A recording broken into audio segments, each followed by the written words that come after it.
സംവിധായകൻ ദീപൻ അന്തരിച്ചു. പുതിയ മുഖം, ഹീറോ തുടങ്ങിയ ചിത്രങ്ങളിലെ സംവിധായകനാണ്. വൃക്കരോഗത്തെ തുടർന്ന് ചികിത്സയിലായിരുന്നു. വിവരങ്ങളുമായി ബിനിലും ദിവീഷുമുണ്ട്. ആദ്യം ബിനിലേക്ക്. ബിനിൽ, കൊച്ചിയിൽ ഏത് ആശുപത്രിയിലായിരുന്നു അദ്ദേഹം ചികിത്സയിൽ? ഏറെക്കാലമായി രോഗബാധിതനായിരുന്നു. കഴിഞ്ഞ രണ്ടാഴ്ചയിലേറെയായി ദീപൻ കൊച്ചിയിലെ റിനൈ മെഡിസിറ്റി ആശുപത്രിയിൽ ചികിത്സയിലായിരുന്നു. ഇന്ന് രാവിലെയാണ് അന്ത്യം സംഭവിച്ചത്. കരൾ വൃക്ക രോഗങ്ങളെ തുടർന്നായിരുന്നു ദീപനെ ആശുപത്രിയിൽ പ്രവേശിപ്പിച്ചത്. ആശുപത്രിയിൽ പ്രവേശിപ്പിച്ചപ്പോൾ തന്നെ വെന്റിലേറ്ററിലായിരുന്നു. തുടർന്നുള്ള ദിവസങ്ങളിൽ നില അല്പം മെച്ചപ്പെട്ടു വന്നെങ്കിലും പിന്നീട് സ്ഥിതി ഗുരുതരാവസ്ഥയിലേക്ക് മാറുകയായിരുന്നു. ഇന്ന് രാവിലെയോടെയാണ് ദീപന്റെ അന്ത്യം സംഭവിച്ചത്. പ്രധാനപ്പെട്ട സിനിമകൾ ലീഡർ, പുതിയ മുഖം തുടങ്ങിയ സിനിമകളാണ്. ലീഡർ എന്ന സിനിമയിലൂടെയാണ് ദീപൻ സംവിധാന രംഗത്തേക്ക് വരുന്നത്. പൃഥ്വിരാജിന് ഒരു ആക്ഷൻ ഹീറോ ഇമേജ് നൽകിയ പുതിയ മുഖമാണ് ദീപന്റെ സാമ്പത്തികമായി വലിയ വിജയം നേടിയ ചിത്രങ്ങളിലൊന്ന്. രാവിലെയായിരുന്നു ദീപന്റെ അന്ത്യം സംഭവിച്ചത്. ഇപ്പോൾ മൃതദേഹം ആശുപത്രിയിലാണുള്ളത്. തിരുവനന്തപുരത്തായിരിക്കും സംസ്കാര ചടങ്ങുകൾ നടക്കുക. സിനിമാ രംഗത്തെ ആരെങ്കിലും അവിടെയുണ്ടോ, ആശുപത്രിയിലുണ്ടോ ഇപ്പോൾ? ദീപനെ ആശുപത്രിയിൽ പ്രവേശിപ്പിച്ചപ്പോൾ മുതൽ അദ്ദേഹത്തിന്റെ സുഹൃത്തുക്കളായ സിനിമാ പ്രവർത്തകർ ആശുപത്രികളിൽ തന്നെ ഉണ്ടായിരുന്നു. ഇന്ന് അദ്ദേഹത്തിന്റെ അന്ത്യം സംഭവിക്കുന്ന ഘട്ടത്തിലും അദ്ദേഹത്തിന് സിനിമാ രംഗത്തെ നിരവധി പേർ ഇപ്പോൾ ആശുപത്രിയിലെത്തി അന്തിമോപചാരം അർപ്പിക്കുന്നുണ്ട്. അല്പസമയത്തിന് ശേഷമായിരിക്കും മൃതദേഹം ആശുപത്രിയിൽ നിന്ന് തിരുവനന്തപുരത്തേക്ക് കൊണ്ടുപോകും.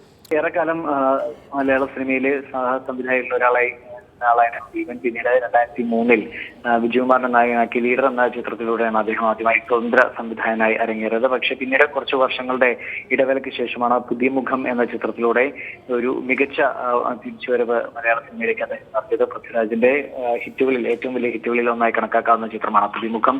തീർച്ചയായും വളരെ ത്രില്ലിംഗ് ആയ രീതിയിൽ അവതരിപ്പിച്ച സിനിമയ്ക്ക് ശേഷം ദീപൻ പിന്നീട് എടുത്ത ചിത്രങ്ങൾ മണികണ്ഠനെ നായകനാക്കി മണികണ്ഠൻ പട്ടാമ്പി നായകനായ സിം എന്ന ചിത്രമായിരുന്നു. ഒരു കോമിക് ത്രില്ലർ എന്ന് വിശേഷിപ്പിക്കാവുന്ന ചിത്രം. പിന്നീട് ഏറ്റവും ഒടുവിലായി അദ്ദേഹത്തിനായി പുറത്തിറങ്ങിയ ചിത്രം സുരേഷ് ഗോപിയും അനൂപ് മേനോനും പ്രധാന വേഷങ്ങളെത്തിയ ഡോൾഫിൻ ബാർ എന്ന ചിത്രമായിരുന്നു. അതിനുശേഷം അടുത്ത സിനിമയുടെയൊക്കെ പണിപ്പുരയിലായിരുന്നു അദ്ദേഹം. ആ ഇടയ്ക്കാണ് പിന്നീട് അദ്ദേഹത്തിന് ആരോഗ്യ പ്രശ്നങ്ങൾ ഉണ്ടാവുകയും തുടർന്ന് ചികിത്സ തേടുകയും ചെയ്തത്. പക്ഷെ കഴിഞ്ഞ 2 ആഴ്ചയിലേറെയായി പലപ്പോഴും അല്പം ഗുരുതരമായ അവസ്ഥയിലായിരുന്നു. പക്ഷെ പിന്നീടും തിരിച്ചു വരുന്നതിന്റെ ചില ലക്ഷണങ്ങൾ കാണിച്ചിരുന്നു എന്ന് സുഹൃത്തുക്കൾ പറഞ്ഞിരുന്നു. പക്ഷെ ഇപ്പോൾ മരണം സംഭവിച്ചിരിക്കുന്നു. എന്തായാലും മലയാള സിനിമയിൽ ഒരു മികച്ച ഹിറ്റ് സമ്മാനിച്ച സംവിധായകൻ തന്നെയാണ് ഇപ്പോൾ ഇവിടെ പറയുന്നത്.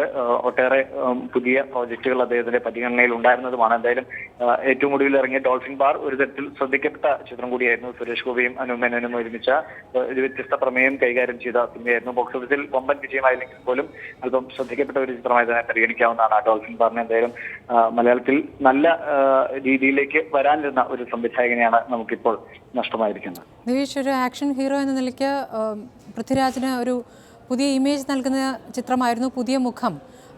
അതേ ശൈലിയല്ല അദ്ദേഹം മറ്റു സിനിമകളിൽ പിന്തുടരുന്നത്. ദീപൻ സംവിധാനം ചെയ്ത സിനിമകൾ, ആ സിനിമകൾ ഏതൊക്കെ തരത്തിലാണ് വ്യത്യസ്തമായിരുന്നത്? തീർച്ചയായും പുതിയ മുഖം തന്നെയാണ് ഇതിൽ ഏറ്റവും ശ്രദ്ധേയമായ കാര്യം. പ്രത്യേകിച്ചും മലയാളത്തിൽ ഒരുപക്ഷെ അത്തരത്തിലൊരു ആക്ഷൻ ത്രില്ലർ ഒരു വലിയ ഇടവേളയ്ക്ക് ശേഷം ആദ്യമായിരുന്നു.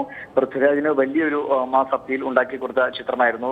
ഗജിനി പോലുള്ള ചിത്രങ്ങളുടെ ഒരു ചൂട് പിടിക്കുന്ന തരത്തിൽ വലിയ രീതിയിൽ ഹീറോയ്ക്ക് വലിയ ആക്ഷൻ പ്രാധാന്യം നൽകിക്കൊണ്ട് പെട്ടെന്ന് യുവാക്കളെ വലിയ രീതിയിൽ തിയേറ്ററുകളിലേക്ക് ആകർഷിച്ച ചിത്രമായിരുന്നു. പൃഥ്വിരാജിന് ഒട്ടേറെ ഫാൻസ് ക്ലബ്ബുകൾ പോലും ആ സിനിമയ്ക്ക് പിന്നാലെ ഉണ്ടാവുന്ന ഒരു കാഴ്ച ഉണ്ടായിരുന്നു. അതിനുശേഷം എടുത്ത് തീർച്ചയായും മണികണ്ഠൻ പട്ടാമ്പി വീഴ്ച സിം എന്ന ചിത്രം തീർത്തും വ്യത്യസ്തമായൊരു കഥാപശ്ചാത്തലത്തിലുള്ള സിനിമയായിരുന്നു. നർമ്മത്തിന് പ്രാധാന്യം നൽകി ഒരു കൊച്ചു സിനിമയായിരുന്നു സിം. പിന്നീട് വീണ്ടും പൃഥ്വിരാജുമായി ഹീറോ എന്ന ചിത്രത്തിലൂടെ സിനിമയുടെ അണിയറ രംഗങ്ങളിൽ ദുരിതം അനുഭവിക്കുന്നവർ അല്ലെങ്കിൽ ഡ്യൂപ്പായൊക്കെ വേഷമിടുന്നവരുടെ ജീവിതത്തിലേക്ക് സിനിമാറ്റിക് ആയ രീതിയിൽ എടുത്ത ഒരു ചിത്രം തന്നെയായിരുന്നു ഹീറോയും ഭേദപ്പെട്ട വിജയം സ്വന്തമാക്കി. പിന്നീടാണ് ഡി കമ്പനി എന്ന ചിത്രം ഒട്ടേറെ സംവിധായകർ ചേർന്ന് എടുത്ത കൊച്ചു സിനിമകളുടെ ഒരു കൂട്ടമായിരുന്നു ഡി കമ്പനി. അതിൽ ഗാങ്സ് ഓഫ് വടക്കുന്നാഥൻ എന്ന ചിത്രം സംവിധാനം ചെയ്ത് ഉണ്ണിമുകുന്ദനെയൊക്കെ നായകനാക്കി അത് തൃശൂർ നഗര പശ്ചാത്തലത്തിലുള്ള ഗുണ്ടാ പശ്ചാത്തലത്തിലുള്ള സിനിമ കഥ പറഞ്ഞ ചിത്രമായിരുന്നു ഗാങ്സ് ഓഫ് വടക്കുന്നാഥൻ. അതിനുശേഷമാണ് ഡോൾഫിൻ ബാർ വരുന്നത്. അത് അദ്ദേഹത്തിന്റെ മുൻകാല ചിത്രങ്ങളിൽ നിന്ന് വളരെ വ്യത്യസ്തമായൊരു